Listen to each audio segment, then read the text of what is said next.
చూడండి, సామెతలు 31వ అధ్యాయం 10వ వచనం. గుణవతి అయిన భార్య దొరుకుట అరుదు, అట్టిది ముత్యముల కంటే శ్రేష్టమైనది, అమూల్యమైనది. గుణవతి అయిన భార్య దొరుకుట అరుదు, అట్టిది ముత్యము కంటే అమూల్యమైనదంట. ఈరోజు మిమ్మల్ని మీరు ప్రశ్నించుకోండి. స్త్రీలుగా, యవనస్తురాలుగా, ఒకవేళ మీరు ఇప్పటికే వివాహితులు అయి ఉంటే, నేను నా భర్తతోటి వివాహం జరిగినప్పటి నుండి ఆయనకి ఆనందం తెచ్చానా, సంతోషం తెచ్చానా, నెమ్మది తెచ్చానా, ఆయన తన హృదయం ఇప్పి నాతో పంచుకోగలిగాడా, ఆయన హృదయాన్ని పంచుకునే ఒక స్నేహితురాలుగా నేను ఉన్నానా? Can he share everything with me? Did I bring peace and joy and blessing into his life? లేకపోతే నేను వచ్చినప్పటి నుండి ఆయనకి కన్నీరు, నేను వచ్చినప్పటి నుండి హార్ట్ బ్రేక్, నేను వచ్చినప్పటి నుండి ఆయన పేరు పాడవటం, ఆయన డబ్బులన్నీ కాజేయటము, ఆయన డబ్బులన్నీ అనవసరంగా ఖర్చు చేయటము, ఆయన స్పిరిచువల్గా, ఆత్మీయంగా కూడా కించపరచడము, ఇవన్నీ జరిగినాయా? మీరే పరీక్షించుకోండి. ఒకవేళ వివాహితులై ఉంటే, did you really bring joy and peace to your husband? మీ హస్బెండ్ మిమ్మల్ని చూసి ఆనందిస్తున్నాడా? అటువంటి గుణవతి అయిన భార్య దొరకటం అరుదు, అంటే rare. It's so rare. Seriously, are you that rare woman? నిజంగా అరుదైన భార్యగా మనం ఉన్నామా, మీరున్నారా అని పరీక్షించుకుందాం. ఒకవేళ మీరు వివాహం కోసం సిద్ధపడితే కూడా మీరు ఇప్పుడు సిద్ధపడండి. నేను వివాహం అయితే నా భర్తకి సంతోషం తీసుకురావాలి, ఆనందం తీసుకురావాలి, నెమ్మది తీసుకురావాలి. ఊరికి వీరి మాటలు, వారి మాటలు, ముసలమ్మ ముచ్చట్లు, ఇవన్నీ నా భర్తతోటి నేను చెప్పను. ఆయనని ఎంకరేజ్ చేస్తా, ఆయనని అప్లిఫ్ట్ చేస్తా, ఆయనని లేవనెత్తుతా, ఆయనతో నెమ్మదిగా మాట్లాడతా, ఆయన పైన అరవను, ఆయనని గౌరవిస్తా. ఇవన్నీ మనం చూసుకోవాలండి, నిజంగా చూసుకోవాలి. మీరు వివాహం అయినప్పటి నుండి చాలామంది అంటూ ఉంటారు, లేకపోతే ఈ లోకం అంటూ ఉంటుంది, వివాహం అంట నరకం అంట, వివాహం చేసుకోకపోతే మేలు అని అంటూ ఉంటారు చాలామంది పురుషులు. ఎందుకు అని అంటారు? ఎందుకంటే ఆ వివాహం చేసుకోవడం బట్టి వారి తల్లిదండ్రులు దూరం అయ్యారన్నా, లేకపోతే అత్తమామలు ఇలాగున్నారన్నా, ఎవ్వరూ ఆ సీన్లోకి రారండి. కేవలం భార్యను బట్టే ఉంటుంది. మీ వివాహ జీవితము ఆనందంగా ఉందా?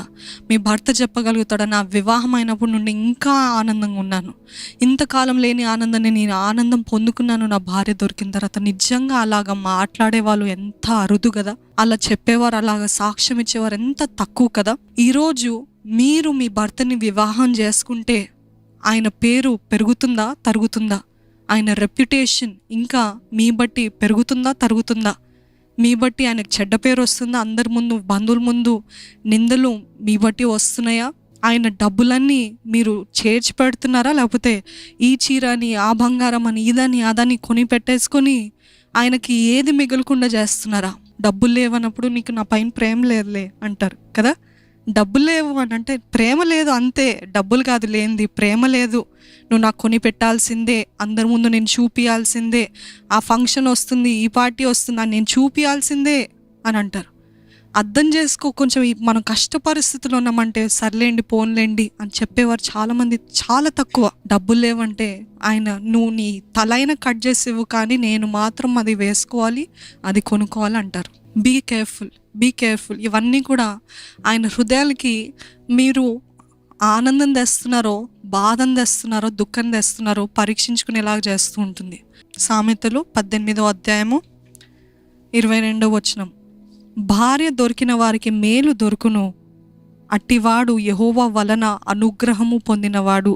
అంటే ఇంకో మాటలు చెప్పాలంటే యెహోవా వలన ఆశీర్వదించబడినవాడు. భార్య దొరికిన వారికి ఏం దొరికిందంట? మేలు దొరికిందంట. ఈరోజు ఆ సాక్ష్యము భర్తలను అడిగినట్లయితే వాళ్ళు అంటారు, ఈ భార్య దొరికింది నాకు కీడు దొరికింది, ఈ భార్య దొరికింది నాకు పోరు, నా తలపోటు, నాకు నొప్పి, నాకు బాధ. ఈ భార్య ఎప్పుడైతే ఈ భార్యని పెళ్లి చేసుకున్నానో అప్పటి నుండి నాకు నరకం ప్రారంభించబడింది అని చెప్తున్నారా? Can they say that? Are they saying that? ఈరోజు చూడండి, భార్య దొరికిన వారికి మేలు దొరికిందంట.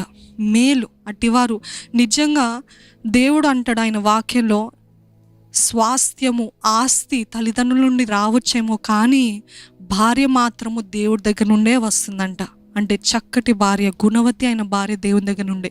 ఈరోజు మీ తల్లిదండ్రులు మీకు అనేకమైనవి ఇవ్వచ్చు, గుణవతి అయిన స్త్రీ దొరకటము అది దేవుడిచ్చే అనుగ్రహము, ఆశీర్వాదము అంట. అందుకనే వాక్యంలో రాయబడి ఉంటుంది ఏంటిదంటే భార్య దొరికిన స్త్రీ దొరికిన వారికి అని రాయలేదండి. గమనించినట్లయితే స్త్రీ అని రాయలే. Because there are many women but there is only one wife. అర్థమైందా? దెర్ ఆర్ మెనీ విమెన్, స్త్రీలు అనేక మంది, కానీ గుణవతి అయిన భార్య ఒక్కతే. ఈరోజు అందంగా ఉన్న స్త్రీలు, అన్ని రీతులుగా బాగున్న స్త్రీలు చాలామంది ఉన్నారు, కానీ గుణవతి అయిన భార్య ఒకతే. అట్టి భార్య దొరికిన వారికి మేలు దొరికిందంట. అది దేవుడిచ్చే అనుగ్రహమే, అది దేవుడిచ్చే ఆశీర్వాదమే. చూడండి, అనేక మంది అంటూ ఉంటారు సామెత ఏంటిదంటే, a man can build a house but it takes a women to make a home. అంటే ఒక పురుషుడు, ఒక భర్త ఒక ఇల్లుని కట్టిస్తాడేమో, కానీ ఆ ఇల్లుని చక్కటి గృహంగా చేసేది ఎవరు అని అంటే ఒక స్త్రీయే. మీరే అనుకొని చూడండి, మీ బిడ్డలకి లేకపోతే మీ తల్లిదండ్రులని చూడండి, ఏం చేస్తారు? బిడ్డలు అలసిపోయి రాగానే ఏం కావాలన్నా, ఇది కావాలా, అది కావాలా, సహాయం కావాలా అన్నీ అడుగుతూ ఉంటారు. కానీ చూడండి, కేర్లెస్ ఉమెన్, బాధ్యత లేని స్త్రీ ఏం చేస్తుందంటే, భర్త ఎంత అలసిపోయి వచ్చినా పట్టించుకోదు.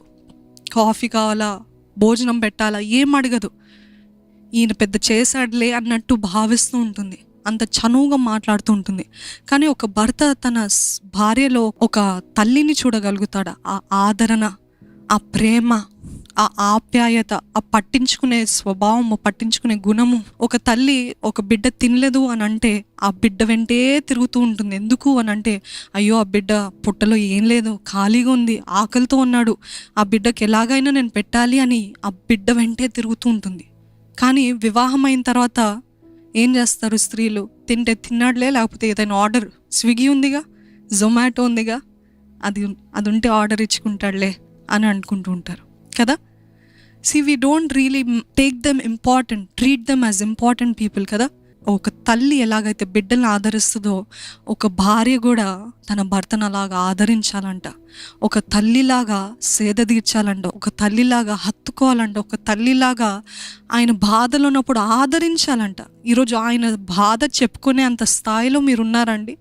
చాలామంది చెప్పుకోరు, ఎందుకంటే దీనికి అర్థం కాదులే, తనకు అర్థం కాదులే, నేను ఎంత చెప్పినా షీ విల్ నాట్ అండర్స్టాండ్, ఎప్పుడు తనగోలే, తనకి చెప్పుకోకుండా. అందుకనే చాలామంది పురుషులు బయట స్నేహితులని, బయట అక్రమ సంబంధాలని, బయట ఇవన్నీ అవన్నీ పెట్టుకుంటూ ఉంటారు. ఎందుకంటే భార్య అర్థం చేసుకోదు, భార్య గయ్యాలి, భార్య ఎప్పుడు చూసినా తనగోలే, భార్య ఎప్పుడు చూసినా అరుస్తూనే ఉంటుంది, ఏదైనా చెప్పుకోవాలంటే నాకు మనసు రావట్లేదు అని వాళ్ళ హృదయంలో అవన్నీ పేర్చుకుని అంత కూడా బయట స్నేహితులకి, బయట త్రాగుడికి, బయట పిచ్చి అలవాట్లకి చోటు తీస్తూ ఉంటారంట. నిజంగా ఒక తల్లిలాగా మీరు ఉండగలుగుతున్నారా? Can you be like a mother to your husband? Can you give that kind of comfort? Every honour comes with responsibility. ఘనత కావాలా, ఘనపరచాలా, మీ భర్తని మిమ్మల్ని ఘనపరచాలా, మీరు బాధ్యత తీసుకోండి. ఎప్పుడు చూసినా నా భర్త నన్ను చనువుగా మాట్లాడుతున్నాడు, ఎప్పుడు చూసినా నేను ఎంత చేసినా నన్ను పట్టించుకోడండి అని అంటున్నారేమో, కానీ మీరు చేసి చూడండి, మీరు ప్రయత్నించి చూడండి. అన్నీ కూడా పరిశుభ్రంగా పెట్టి, అన్నీ కూడా బాధ్యత కలిగి, అన్నీ కూడా ఆయనని గౌరవిస్తూ, ఆయనని మైండ్లో పెట్టుకుంటూ చేస్తున్నప్పుడు నిజంగా ఘనపరుస్తాడంట. ఎంతోమంది స్త్రీలు ఉన్నారు, కానీ నువ్వు అందరికంటే మించిన దానవు అని చెప్పాడంట భర్త. తెలుసా అండి, సామెతలు 31వ అధ్యాయంలో గుణవతి అయిన భార్య గురించి చెప్తాడు. ఏంటిదంటే, I have seen many women but you out beat all of them. అందరికి మించిన దానవు అని మిమ్మల్ని గురించి సాక్ష్యం ఇవ్వగలుగుతాడు. Why can't we be that kind of women? ఇవన్నీ లోకానుసారమైన అడ్వైస్లే, సలహాలే అని అనుకుంటున్నారేమో, కానీ దేవుడు అంటున్నాడు, మొదట నేను, రెండవది ఎవరు అంటే మీ తల్లిదండ్రులు కాదండి. వివాహం అయితే రెండవది ఎవరు వస్తారంటే ఆ స్థానంలో మీ భర్త. దేవునికి ఇవ్వాల్సిన సమయం దేవునికి ఇవ్వండి. భర్తని గౌరవించాల్సిన రీతికి భర్తని గౌరవించండి. భర్తకి ఇవ్వాల్సిన స్థానము భర్తకి ఇవ్వండి. Be willing to be inconvenient. అన్ని సుఖాలు కోరుకుంటూ, అన్ని సుఖం కోరుకుంటూ నేను భార్యగా ఉంటానంటే కుదరదు. మదర్ ఏం చేస్తుంది, ఒక తల్లి ఏం చేస్తుంది, త్యాగం చేస్తుంది. ఒక భార్య కూడా త్యాగం చేయాలంట. ఇష్టం లేదు, కష్టంగా ఉంది, ఆయాసంగా ఉంది, నాకు ఇష్టం లేని పని, కానీ నా భర్తని సంతోషపెట్టడానికి నేను ఏదైనా చేస్తాను అని సిద్ధంగా ఉన్నారా? Are you willing to please your husband? నిజంగా నా భర్తని నేను గౌరవించాలి, నా భర్తని సంతోషపెట్టడానికి నేను ఏదైనా చేయాలి అని ఆయనకి సంతోషం కలిగించే పనులు, క్రియలు, మాటలు, ప్రవర్తన మనలో ఉందా, మీలో ఉందా? పరీక్షించుకుందాం. బైబిల్లో చూసినట్లయితే యెజబెలు ఎప్పుడు చూసినా ఏలియా ప్రవక్తని తరిమేది. ఈరోజు చాలామంది యెజబెలు మన భర్తల్ని కూడా తరుమటానికి, మన భర్తల్ని పాడు చేయడానికి, నాశనం చేయడానికి, వారిని సెడ్యూస్ చేయడానికి, అక్రమంగా ఆకర్షించడానికి ప్రయత్నిస్తూ ఉంటారు. You know what can keep him from all the Jezebel's tactics? అపవాది యొక్క ప్రయత్నాల నుండి ఎప్పుడు కాపాడబడతాడంటే, ఒక భార్య ప్రార్థన చేసే స్త్రీగా ఉంటే, మోకాలుండి ప్రార్థన. చూడండి, చాలామంది భార్యలోకి ఈ విచక్షణ జ్ఞానం ఉంటుంది. భర్త ఒకవేళ ఫూలిష్ డెసిషన్స్ తీసుకుంటాడు. కొన్నిసార్లు చూడండి, కొంతమంది మనుషుల మెప్పు కోసము భర్తలు ఏం చేస్తారంటే, మనుషుల మెప్పు కోసమో లేకపోతే ఏదో ఆయన ఎక్కువ ఆనందంగా ఉన్నప్పుడు తప్పైన నిర్ణయాలు తీసుకుంటూ ఉంటాడంట. తప్పైన నిర్ణయాలు తీసుకుంటున్నప్పుడు భార్యకు అర్థమవుతుంది. అటువంటి సమయంలో ఏం చేయాలి తెలుసా? ఆయనను పోయి తిట్టడం కాదు, ఆయనను పోయి ఛీ ఏంటి ఇది అని అడ్డం కాదు, కానీ మిఖాలు వలె ఆయనని హీనపరచడం కాదు, కానీ ఏం చేయాలంట? మోకాలుండి, దేవా ఆయన అజ్ఞానంగా ప్రవర్తిస్తున్నాడయ్యా, ఆయన ఏం మాట్లాడుతున్నాడో ఆయనకు అర్థం కావట్లేదయ్యా, ఆయన ఏం చేస్తున్నాడో అర్థం కావట్లేదయ్యా, ఈ ఫినాన్స్ విషయంలో, ఈ అప్పు విషయంలో ఆయన ఏం చేస్తున్నాడో ఆయనకు అర్థం కావట్లేదయ్యా, నీవే మనోనేత్రాలు తెరవయ్యా, నీవే కార్యం జరిగించయ్యా, నీవే ఆయనకి జ్ఞానం దయచేయ్యా అని మోకాలుండి ప్రార్థన చేయాలంట. Can you kneel down and pray for your husband like that? మోకాలుండి ప్రార్థన చేయాలంట. ఎందుకంటే ఆ విచక్షణ జ్ఞానము దేవుడు మనకిచ్చాడు. ప్రతి స్త్రీ కూడా ఒక బలిపీఠం కట్టాలంట. ఎవరి కోసము అని అంటే, దేవుడు ఆ ప్రీస్టుడు, ఆ యాజకత్వము స్త్రీకి కూడా ఇచ్చి ఉన్నాడని భావించి, ఇదిగో దేవా నేను ఒక బలిపీఠాన్ని సిద్ధపరుస్తున్నా, ఆ బలిపీఠం పైన నా భర్తని జ్ఞాపకం చేసుకోయ్యా, ఆయన గురించి నేను ప్రార్థన చేస్తున్నా, ఆయన గురించి నేను బలి అర్పిస్తుండగా దేవా ఆయనకు కావాల్సిన జ్ఞానాన్ని దయచి. చాలామంది అప్పులు పాలవుతారు. ఎందుకంటే భర్త చేసిన నిర్ణయం వల్ల, భర్త ఏదో అనుకుని ఏదో చేసి అప్పులు పాలయ్యి భార్య బిడ్డలు అందరూ అనుభవిస్తూ ఉంటారు. భర్త ఏ నిర్ణయం తీసుకుంటాడో దాన్ని బట్టి గృహం ఉంటుందండి. చూడండి, ఒక భర్త ధనవంతుడుగా ఉంటే ఆ భార్య ఆటోమేటిక్గా ధనవంతురాలే. ఒక భర్త దీన దశలో ఉంటే ఆ భార్య ఎంత సంపాదించినా లోకం భావించేది ఏంటిదంటే దీనులే, దరిద్రులే అన్నట్టు భావిస్తుంటారు. వై? ఎందుకంటే he is the head of the house. ఆయన ఇంటికి యజమాని కాబట్టి. భర్త ఆనందంగా ఉంటే ఇల్లంతా ఆనందంగా ఉంటుంది.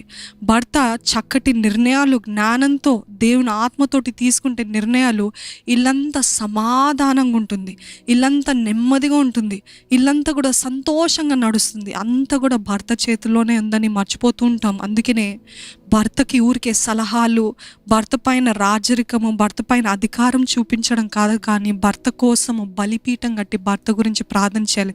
దేవా ఆయన తప్పైన నిర్ణయాలు చేయకూడదయ్యా, దేవా ఆయన ఆవేశంలో ఎటువంటి నిర్ణయాలు తీసుకోకూడదయ్యా, దేవా ఆయన కావాల్సిన జ్ఞానం దయచేయ్యా, దేవా ఎక్కడ యెజబెల్ ఆత్మ ఆయనని పట్టనివ్వద్దయ్యా, ఎక్కడ కూడా అక్రమ సంబంధాలు పెట్టుకునివ్వకూడదయ్యా, ఎక్కడ కూడా దేవానికి వ్యతిరేకమైన కార్యాలు రాకూడదయ్యా, ఈ కుటుంబం కాపాడబడాలయ్యా, అంతవరకు మా generations together should be blessed lord.